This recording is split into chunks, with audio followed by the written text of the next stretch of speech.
quero que todos entendam bem, é que Paulo tinha sempre um ministério atacado. Paulo tinha sempre um ministério atacado.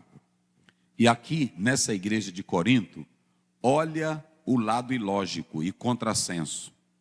Uma igreja cheia de problemas, uma igreja sem espiritualidade verdadeira, uma igreja arrogante, estava questionando o ministério de Paulo.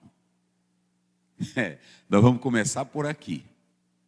Vocês podem observar que sempre quem gosta de andar questionando os outros, ou atacando a vida dos outros, são pessoas mal-sucedidas, são pessoas mal resolvidas, são pessoas infelizes. Fala isso, não ouvi. Como é que diz? E não tem espiritualidade verdadeira. Além disso, os verdadeiros obreiros, verdadeiros que pregam a palavra, dificilmente não serão atacados até os dias de hoje. Ah, verdade. Então, eu vou começar com a Bíblia. Você está vendo aqui no texto, um homem como o apóstolo São Paulo, que era homem de Deus, que tinha dons, que era usado pelo Senhor, mas que sofria uma visão mesquinha de cristãos que tentavam poluir, macular o ministério de Paulo. É por isso que eu quero que você hoje chame essas pessoas, porque eu quero falar isso aqui. Imagine um homem como Paulo era questionado pela igreja. E aqui você pode observar que a igreja de Corinto, ela estava tão envolvida até com cultos pagãos e carne sacrificada aos ídolos, que agora eles vão atacar o próprio apostolado de Paulo. Só que nós vamos ver aqui nesse livro que Paulo era determinado, Paulo era decidido, Paulo era disciplinado e Paulo sabia para que ele fora chamado. Nada tirava a sua visão. Olha para cá, tu está filmando, Daniel? Começa por aqui, vamos começar por aqui. Obreiro chamado não perde o foco. Obreiro chamado não escuta conversinha de panelinhas mesquinhas. Obreiro que tem uma vida bem disciplinada, ele segue o seu alvo e o seu itinerário, pois ele sabe para qual a missão ele fora chamado. Agora, se nós analisarmos aqui, o apóstolo São Paulo, ele tem uma diferença dos demais. E é interessante vocês entenderem que a igreja de Corinto estava reclamando porque Paulo não queria receber a ajuda dela. Porque o texto é bem enfático que outros lá em Corinto recebiam esse direito. Eles pensavam que era orgulho de Paulo, eles pensavam que era prepotência de Paulo, só que Paulo entendia, olha a disciplina e a inteligência de Paulo. Paulo foi o primeiro entre eles. E se Paulo chegasse lá buscando dinheiro, eles iriam compreender que Paulo estava abrindo aquele trabalho só para ganhar o quê? Para ganhar dinheiro. Para ganhar dinheiro. Veja o verso 12, vamos lá. Verso 12.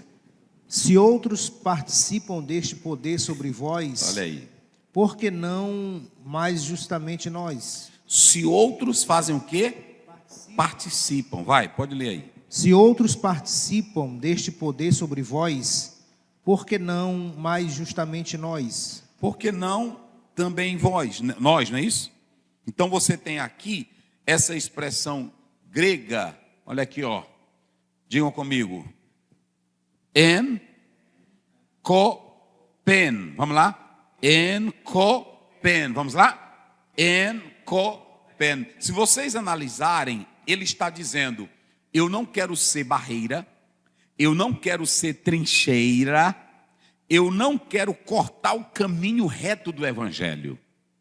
Eu não quero receber dinheiro agora, eu não quero receber quando eu estou fundando igreja, para que não se torne uma barreira ao impedimento do evangelho.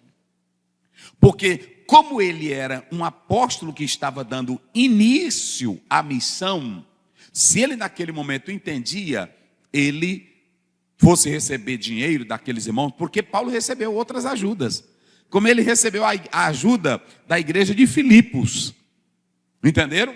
Agora, naquele momento não. Nós temos um episódio bem direitinho, que está lá em 2 Reis, capítulo 5, quando Naamã quis dar o dinheiro para Eliseu, ele disse: eu não quero nada teu.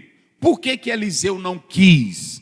Sabe por quê? Eliseu não quis porque ele sabia que se naquele momento ele recebesse, era como se o Naamã estivesse fazendo uma troca.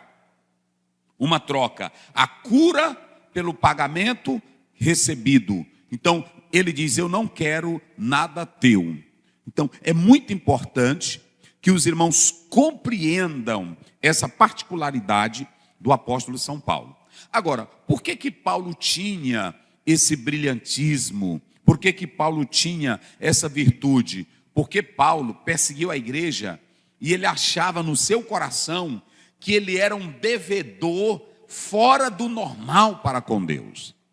Então ele carregava esse sentimento, ok? Então a primeira coisa que nós podemos analisar aqui nesse texto é que nós estamos diante de um texto aonde o apóstolo São Paulo, ele mostra a sua disciplina, a sua determinação, a sua vocação, e ele não se entregava a comentários baixos, a comentários depreciativos, de pessoas que não tinham espiritualidade verdadeira, de pessoas que não sabiam o que diziam. O apóstolo São Paulo, ele sabia muito bem como proceder, ok? Porque essa igreja, ela não sabia avaliar as intenções do coração de